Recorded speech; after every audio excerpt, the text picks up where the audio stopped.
33번째 시간 하겠습니다. 마가복음 10장 32절에서 45절의 말씀까지 오늘 함께 보도록 하겠습니다. 신약성경 72쪽입니다.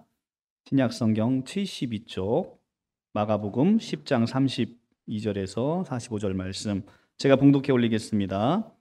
예루살렘으로 올라가는 길에 예수께서 그들 앞에 서서 가시는데 그들이 놀라고 따르는 자들은 두려워하더라.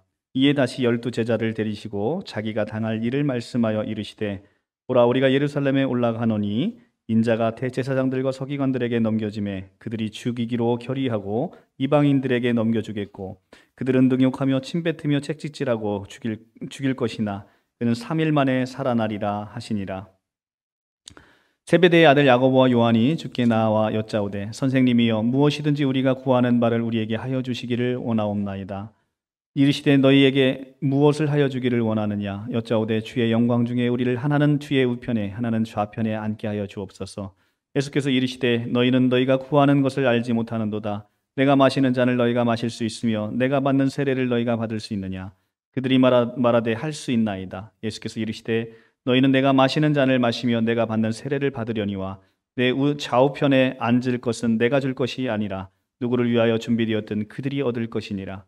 열제자가 듣고서 야고보와 요한에 대하여 화를 내거늘 예수께서 불러다 이르시되 이방인의 집권자들이 그들을 임의로 주관하고 그 고관들이 그들에게 권세를 부리는지를 너희가 알거니와 너희 중에는 그렇지 않을지니 너희 중에 누구든지 크고자 하는 자는 너희를 섬기는 자가 되고 너희 중에 누구든지 으뜸이 되고자 하는 자는 모든 사람의 종이 되어야 하리라. 인자가 온 것은 섬김을 받으려 함이 아니요 도리어 섬기려 하고 자기 목숨을 많은 사람들의 대속물로 주려 함이니라. 아멘. 오늘 마가복음은 예수께서 십자가를 지기 위해서 그토록 가고자 하는 예루살렘에 가기 바로 직전에 그 길에서 나누는 이야기입니다. 32절에 예루살렘에 올라가는 길에 이제 예루살렘에 올라가는 길은 예수께서 모든 인류의 죄를 지시고 십자가의 대속을 하기 위해서 십자가를 지기 위해서 결단하시고 가시는 그 길입니다. 예수께서 그들 앞에 서서 가시는데 항상 예수께서 우리의 대장 되셔서 우리의 앞을 가게 돼 있죠. 그러니까 우리는 예수께서 가시는 그 길을 따라가면 되는 것입니다. 예수께서 우리의 대장 되셔서 늘 앞에 서서 가시고 제자인 우리는 그 길을 따라가는 것입니다. 그들이 놀라고 따르는 자들은 두려워하더라. 제자들은 왜 놀라고 무엇 때문에 두려워하는 것입니까? 귀신을 내쫓고 문둥병자를 깨끗하게 하시고 앉은뱅이를 고치시고 풍랑을 잔잔케 하시고 헤아릴 수 없는 많은 군중을 먹이셨던 그 예수께서 지금 33절에 가면 또다시 마지막 자기의 죽음을 예고하고 있기 때문에 그렇습니다. 엄청난 능력을 행하시니가 도대체 자꾸 본인이 죽는다라고 말씀하시니 제자들은 두려울 수밖에 없습니다. 모든 것을 버리고 예수에게 투자를 했던 제자들, 그래서 주의 영광 중에 자기들이 나타날 때 자기들은 많은 권세를 누릴 것이라고 착각하고 있었던 이 제자들, 그렇기 때문에 제자들은 예수께서 죽는다는 것이 너무나 청천벽력과도 같은 그런 이야기가 아닐 수가 없습니다.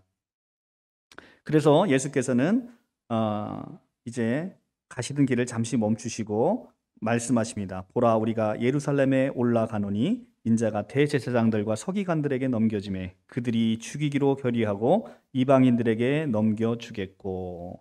그런데 예수께서는 다시 3일 만에 부활하실 것도 34절에 말씀하고 있습니다.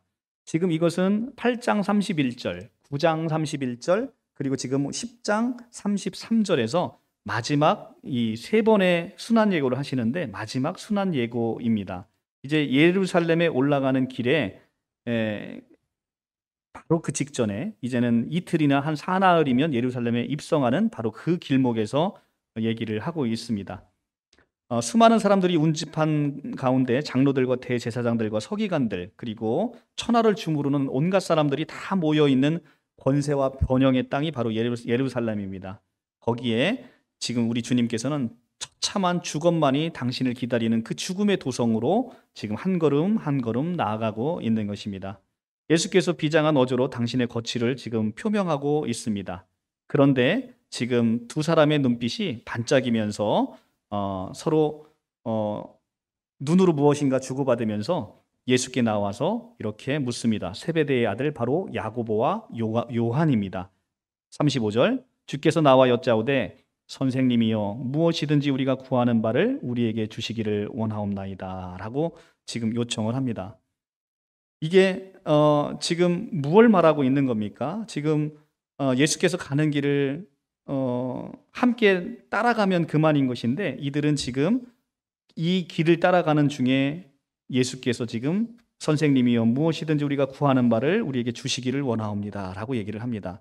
이것은 마치 헤로디아의 딸이 잔칫날에 헤롯 안티파스의 그 축하객들 앞에서 뇌색적인 춤을 추고 안티파스가 하는 말을 연상시킵니다. 6장 22절인데요. 그때 안티파스가 이렇게 얘기합니다. 무엇이든지 내가 원하는 것을 내게 구하라. 내가 주리라. 나의 땅의 왕국의 절반이라도 주겠다라고 얘기를 했는데 그 결과 선지자인 세례 요한이 참수해서 소반에 담아 잔치상에 올라오는 일이 6장 24절부터 29절에 있었습니다. 이렇듯 무엇이든지 우리가 구하는 바를 우리에게 주어 달라라고 하는 이 요구는 얼마나 무모하고 얼마나 위험한 일인지를 우리가 6장 24절과 29절을 통해서 이미 한번 본 적이 있습니다. 지금 세베대의 아들 야고보와 요한은 바로 이 위험한 요구를 지금 하고 있습니다. 36절에 예수께서 되묻습니다. 이르시되 너희에게 무엇을 하여 주기를 원하느냐라고 묻습니다. 하여 달라고 요구를 하니 예수께서 되묻습니다. 너희에게 무엇을 하여 주기를 원하느냐. 지금 이 말씀은 우리가 성경이 늘상 그렇듯이 예수님께서 야고보와 요한에게만 물어보는 말씀이 아니라 여러분들에게 직접 이 말씀이 여러분들에게 물어보는 말씀입니다. 모든 성경은 여러분과 하나님의 1대1의 관계 속에서 읽혀져야 의미가 있는 것입니다. 여러분, 이 성경은 나와 상관없는 이야기를 읽으면 여러분들이 성경을 와서 읽으실 이유가 없어요. 그러니까 우리 기독교는 다른 종교와 달리 어떤 절대자를 위에다 놓고 그 절대자를 숭배하는 종교가 아니고요. 이분이 인격적으로 내려오셔서 나와 1대1의 관계를 맺고 있는 그러한 종교입니다. 그래서 하나님께서 지금 여러분들에게 이 성경의 말씀을 통해서 나에게 묻고 있는 것입니다. 너희에게 무엇을 하여 주기를 원하느냐. 이것은 비단 세베대의 아들 야고보와 요한뿐 아니라 여러분들에게 물어보는 얘기입니다. 각각 처해 있는 상황들이 다 다르시기 때문에 너희에게 무엇을 하여 주기를 원하느냐라고 할 때 여러분들이 한번 마음속으로 그 대답을 한번 해보시기를 바랍니다. 무엇 하여 주기를 원하느냐.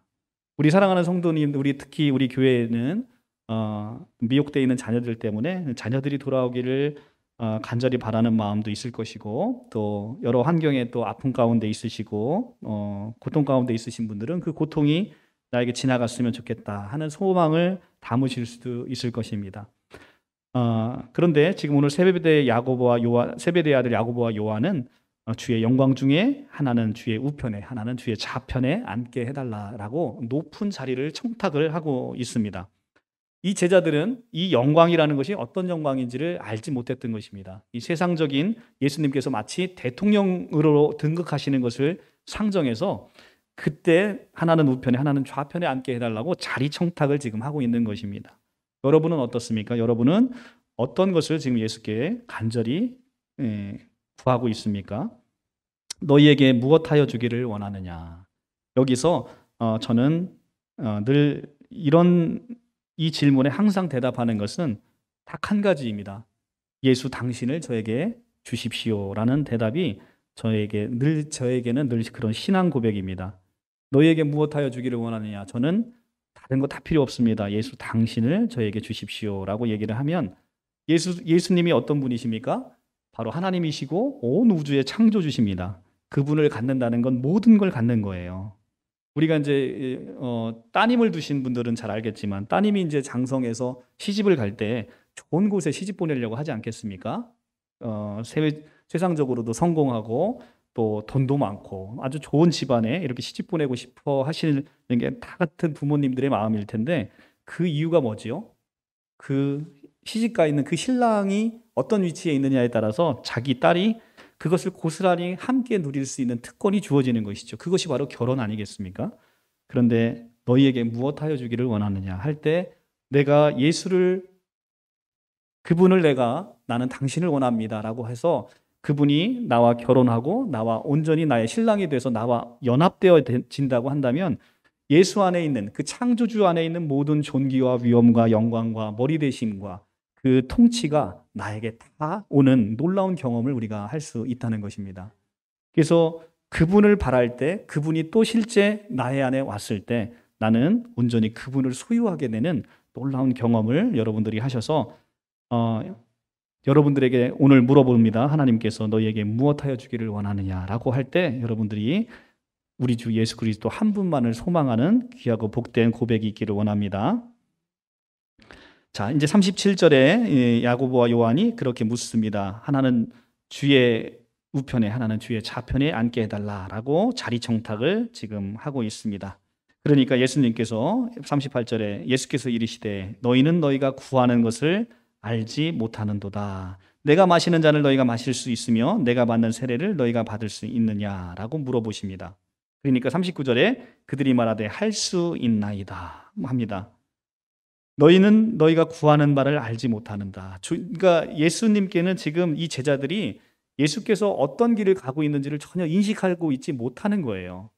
그러니까 예수님께서 세상 영광을 쟁취하시기 위해서 예루살렘에 들어가신다 생각하니까 그게 그 길을 따라가면서 구하는 세상 영광을 구하는 이들을 보면서 너희는 너희가 구하는 것을 알지 못한다라고 얘기를 한다는 것입니다. 예수께서 어떤 길을 가는지를 전혀 알지 못한다는 거예요. 그러니까 오늘 이 본문이 끝나고 나면 다음 본문에 바로 나오는 이야기가 뭐냐면 소경 바디메오 이야기가 나오는 겁니다. 소경 바디메오는 앞이 보이지 않는 맹인에 대한 이야기예요. 왜 이 얘기 다음에 소경 바디메오 이야기를 마가는 썼을까요? 바로 이 제자들의 영적인 상태가 소경과도 같다라는 것입니다.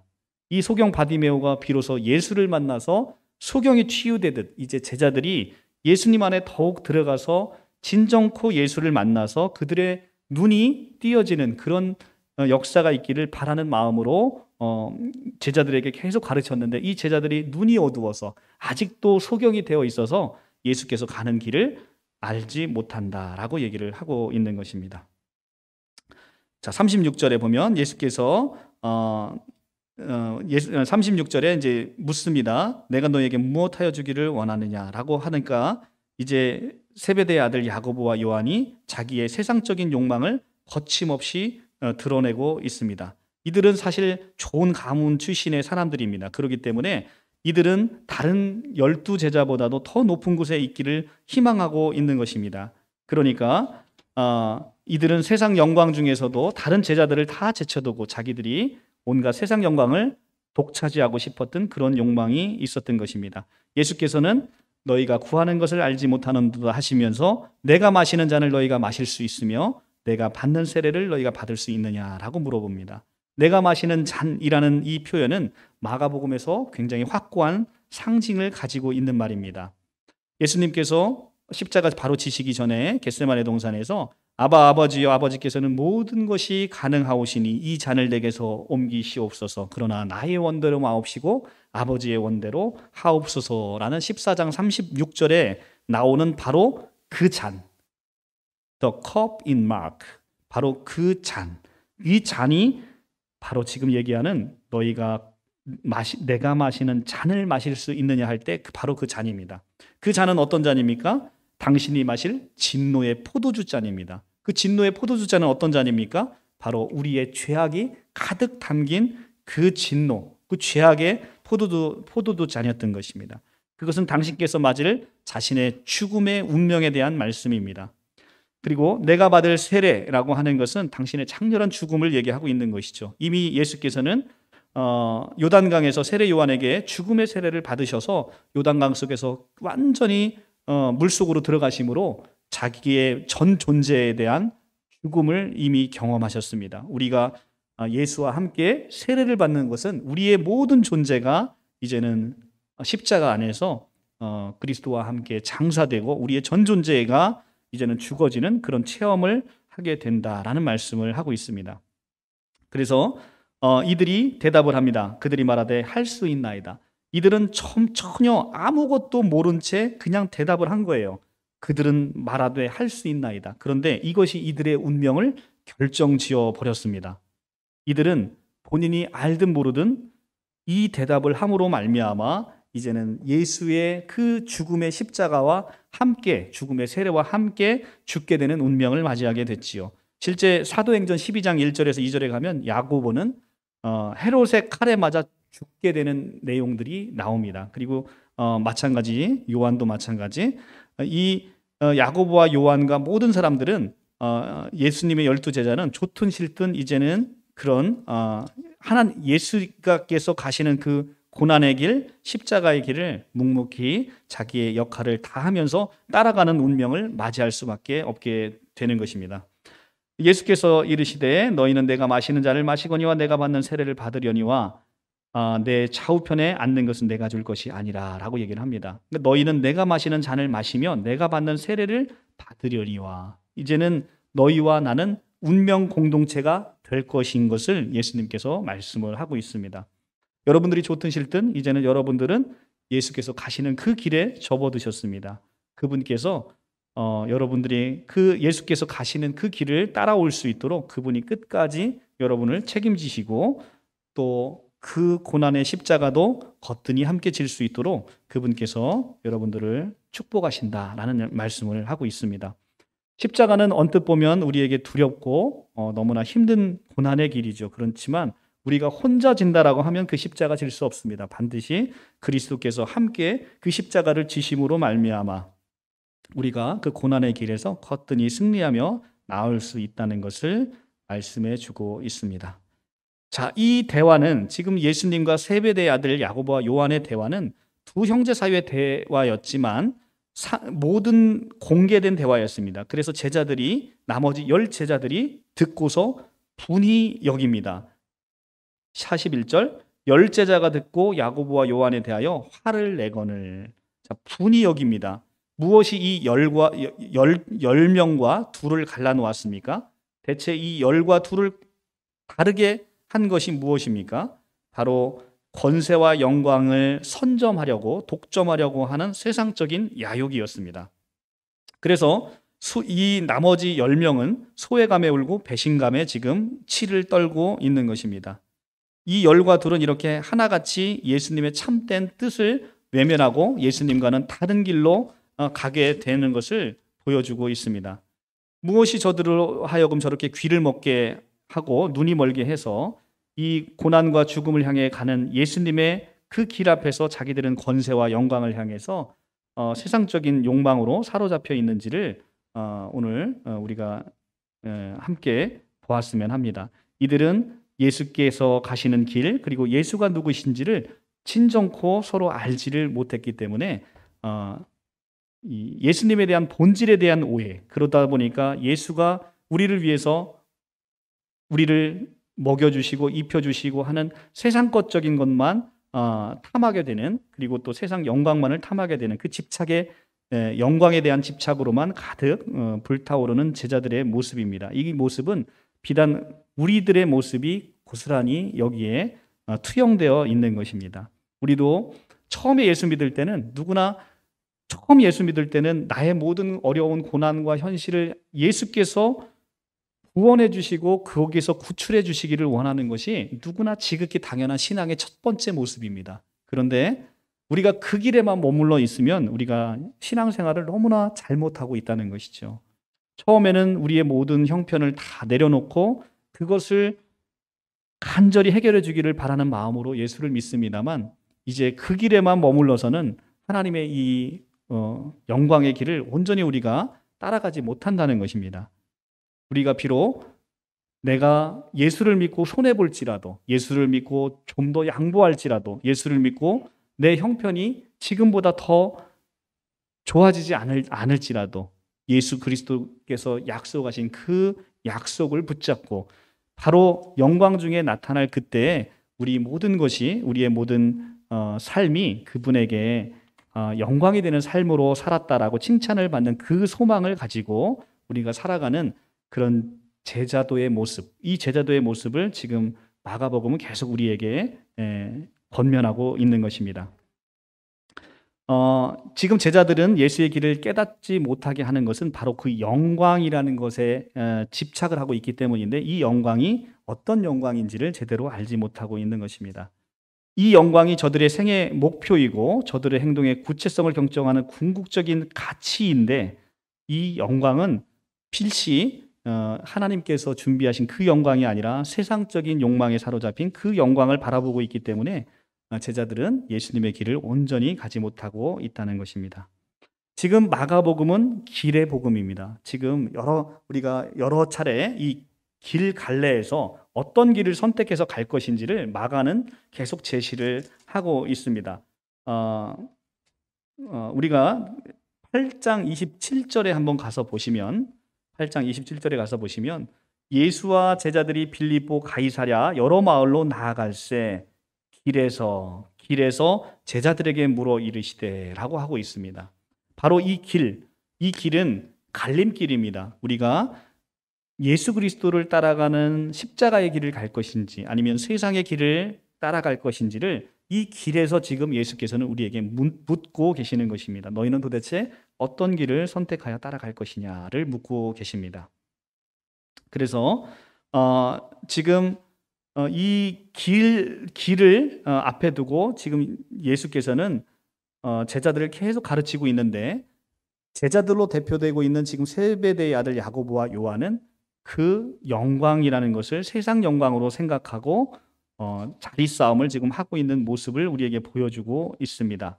그래서 이 말을 들은 나머지 제자들은 듣고서 굉장히 분개하고 화를 내고 있습니다. 그래서 예수께서는 이들을 불러다가 다시 교육하고자 합니다.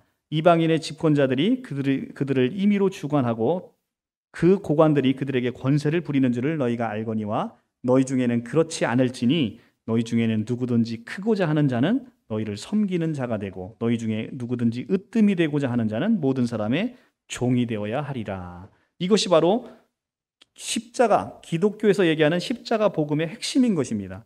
우리가 누구보다 크고자 한다라고 한다면 그들을 섬겨야 된다는 것입니다. 누구보다도 으뜸이 되고자 하면 모든 사람이 종이 되어야 된다는 것입니다. 이것이 바로 십자가의 놀라운 역전의 원리인 겁니다. 십자가는 항상 뒤집어서 판단받는다는 거예요. 내가 높아지고자 하면 낮게 만들어지고 낮아지고자 하면 높게 만들어지는 것이 십자가의 원리라는 것입니다.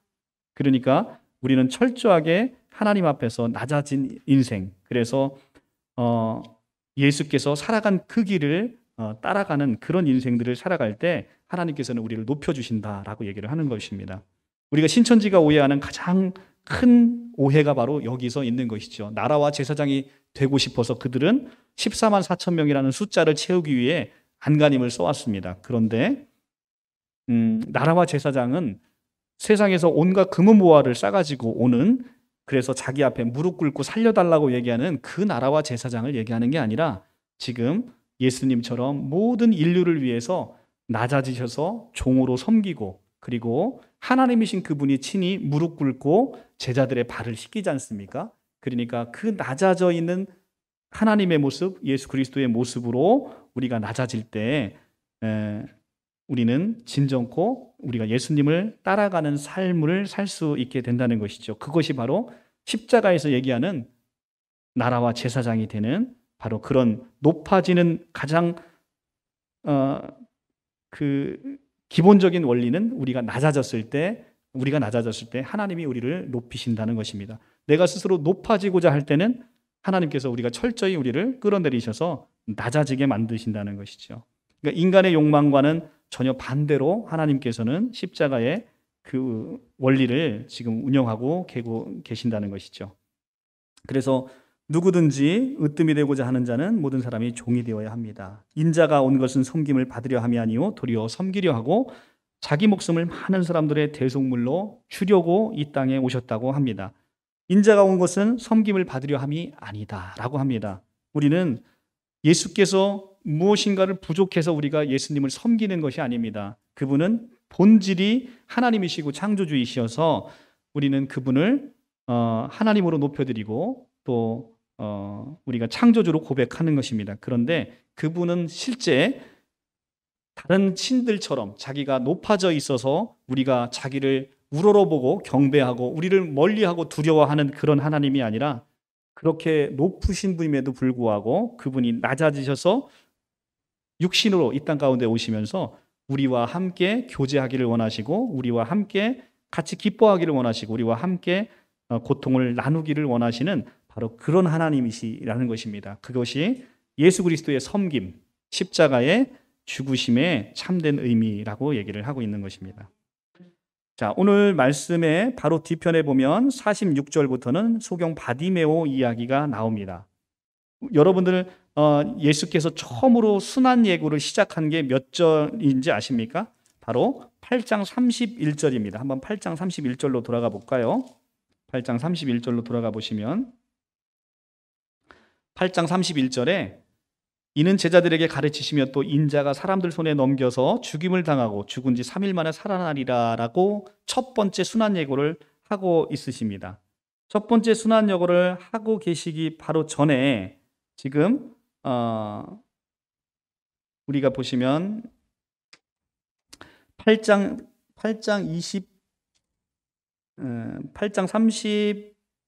31절에서 인자가 많은 고난을 받고 장로들과 대제사장들과 서기관들에게 버림바가 되어 죽임을 당하고 사흘 만에 살아나야 할 것을 비로소 그들에게 가르치시니라고 해서 8장 31절에 처음으로 순환 예고를 하십니다. 그런데 그 바로 직전에 보시면 8장 22절에서 23절 말씀에 벳세다에서 맹인을 치유하는 사건이 8장 22절에 보여지고 있습니다. 그리고 첫 번째, 두 번째, 세 번째 순환 예고를 한 다음에 바로 오늘 10장 45절까지 넘어오고 나서 다시 46절에 소경 얘기가 또 나오는 것입니다. 그러니까 이건 무슨 얘기를 하고 있냐면 순환 예고 1, 2, 3가 있는데 1, 2, 3 이전에 소경 얘기, 그 다음에 끝나고 소경 얘기. 그러니까 소경 얘기를 십자가의 고난을 둘러싸도록 이렇게 샌드위치 구조로 지금 마가가 이것을 구성해 놨다는 것입니다. 이 이야기는 무엇이냐면 예수님이 첫 번째, 두 번째, 세 번째에 자기의 십자가의 순환 예고를 하고 있는데 소경된 제자들이 앞에도 소경, 뒤에도 소경, 이 십자가의 고난을 이해한다, 이해하지 못한다? 이해하지 못하고 있다는 것을 지금 마가복음은 이 구성을 통해서 그렇게 보여주고 있는 것입니다. 많은 사람들의 대속물이라고 하는 것은 사람들의 속죄를 위해서 당신이 자원해서 죽을 것을 은유적으로 암시하는 제의적 상징입니다. 그런데 이 제자들은 예수께서 가는 그 십자가의 대속이라는 것조차도 무슨 의미인지를 전혀 이해하고 있지 못하다라고 얘기를 하고 있습니다. 예수의 순환 예고와 그의 가르침은 바로 예수의 길입니다. 제자들이 어리석어서 그 길을 지금 따라가지 못하고 또 그 길이 무엇인지도 이해하지 못하고 두 제자들과 예수님은 계속해서 서로 만날 수 없는 평행선을 그으면서 서로가 서로를 나아가고 긴장하고 갈등하고 대립하는 모습을 계속 보여주고 있다는 것입니다.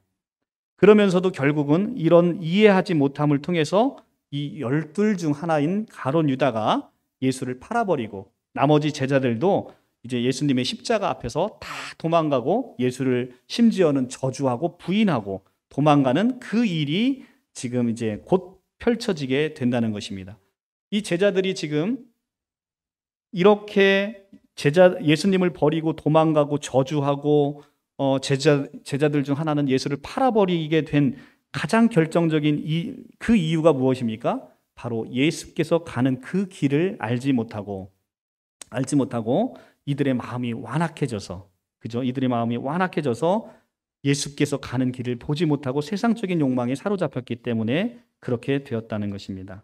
이 마가는 이렇게 샌드위치 기법을 통해서 세상에 나아가고자 예수께서 세상에서 십자가를 지고 이제는 대속적인 죽음을 지고자 하는 예수님을 알아보지 못하고 제자들은 세상 욕망에서 눈이 어두운 채 소경으로 살아가고 있다라는 것을 샌드위치 기법을 통해서 알려주고 있는 것입니다. 자, 그래서 오늘 다음에 이 바디메오의 이야기를 자세히 보겠습니다만, 이 벳세다의 소경과 바디메오의 소경의 이야기는 사뭇 다릅니다. 예수께서 지금 바디메오의 이 소경은 굉장히 적극적이고 능동적인 상태로서 소경이 치유를 받습니다. 그런데 앞에 있는 벳세다의 소경은 수동적입니다. 그리고 본인은 한 것이 아무것도 없습니다. 예수께서 다가오셔서 그 눈을 치유하십니다. 그런데 이제는 소경 바디메오는 예수께서 가는 것을 붙잡아서 다윗의 자손 예수여 나를 불쌍히 여기소서라고 소리 질러서 적극적으로 자기에게 예수의 도움을 요청하고 적극적인 그런 노력을 통해서 예수의 마음을 얻어서 마침내 소경에서 벗어나는 그런 능동적인 상태로의 진보를 보여주게 돼 있습니다. 그리고 마침내 이 소경 바디메오는 예수를 따라가게 되죠.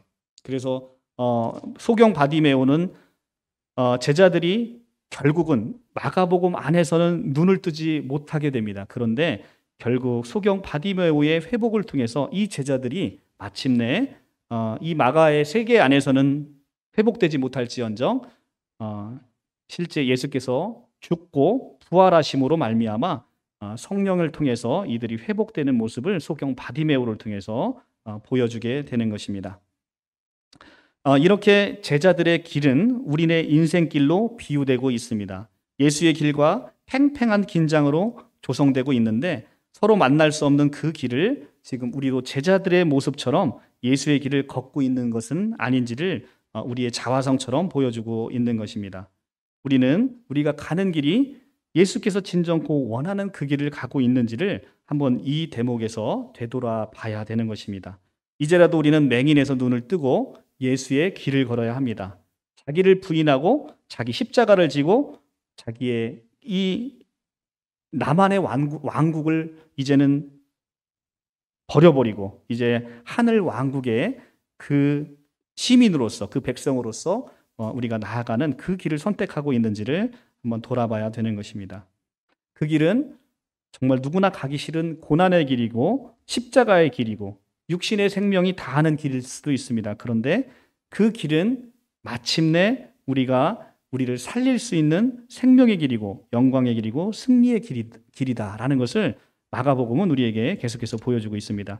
어느 부모가 자식이 아픕니다. 자식이 아픈데 약이 너무 쓰다고 해서 그 약을 먹이지 않는 부모는 없습니다. 왜냐하면 그 약을 먹으면 아이가 아픔에서 벗어나서 살아날 수 있는 희망과 소망이 있음을 알기 때문에 그 약이 비록 쓰다 하더라도 아이를 달래고 아이를 설득해서 그 약을 먹이는 것이 부모의 심정이죠. 마찬가지입니다. 십자가의 길, 예수를 믿는 길 어렵습니다. 여러분들 남들은 다 지금 주일날 편하게 집에서 쉬고 있고 가고 싶은 곳도 가고 그런 걸 즐기고 있습니다만 여러분들은 이 교회 나와서 하나님께 찬양하고 예배드리고 이러고 있습니다. 그런데 믿음이 없는 상태에서 이걸 보게 되면 이 시간은 여러분들이 내가 하나님으로 말미암아 침해받는 시간인 것처럼 보이고 마치 내가 손해보는 길인 것처럼 보일 수도 있습니다. 그런데 이 길이 바로 우리를 살리는 길이라는 것입니다. 우리 패역한 인간이 살 수 있는 길은 이 길밖에 없다는 것입니다. 와서 우리가 하나님의 말씀을 듣고 하나님의 말씀으로 회복되고 우리가 하나님을 인격적으로 만남을 통해서 우리의 모든 기도와 우리의 모든 형편을 기도를 통해서 알림으로 말미암아서 우리가 하나님을 더욱더 인격적으로 만나고 또 그분을 만남을 통해서 우리의 삶이 변화되고 예전에는 고통스럽고 고난스러웠던 것들이 믿음으로 말미암아 기쁨으로 회복되고 그것이 기쁨으로 더 하고 싶어지고 정말 우리 교회 성도님들 정말 대단하지 않으십니까? 정말 그 멀리 포항에서 올라오십니다. 충주에서 오십니다. 서울에서 오십니다. 정말로 한 분 한 분 대단하지 않으신 분이 없습니다. 근데 이것이 제가 강요하는 것도 아니고 그리고 교회에 오면 교회에서 세상적으로 뭔가 풍요로움을 주는 것도 아닙니다. 그런데 각자의 믿음으로 이렇게 오셔서 하나님을 찬양하고 영광드리고 또 오며 가며 들려지는 찬송 속에서 하나님이 얼마나 우리 가족을 사랑하시고 또 우리 가족 가운데서 역사하셔서 우리를 정말로 아름답게 지켜보시고 축복해 주시는지를 그렇게 느끼시기 때문에 그 먼 길을 왔다 갔다 하시는 것이죠. 그 길이 생명의 길인 것을 아시는 것입니다. 내가 그게 믿어지는 거예요. 그 길이 생명의 길인지가 믿어지는 거예요. 그 길이 영광의 길인지를 믿어지는 겁니다. 그래서 우리가 마침내 하나님께서 우리에게 동참하기를 원하시는 그 길은 지금 당장은 고난스럽고 고통스럽고 어려워서 십자가의 길처럼 보이지만 그 길도 너희 혼자 가게 내버려두지 않는다라고 하나님은 약속하셨습니다. 그래서 네가 넘어질 때 내가 너를 일으켜 세우고, 네가 힘들어 있을 때 내가 너를 위로하고, 네가 눈물 흘릴 때 내가 그 눈물을 닦아주면서 반드시 네가 이 영광의 길, 승리의 길, 생명의 길로 나올 수 있도록 내가 너를 축복하고 내가 너희 가족과 너희 사랑하는 모든 것들을 축복한다라고 마가복음을 통해서 우리에게 보여주고 계시는 것입니다. 우리 사랑하는 성도님들도 바로 이런 하나님의 음성을 듣고 내가 오늘 너희에게 무엇을 하여 주기를 원하느냐라고 하나님께서 물어보시거든.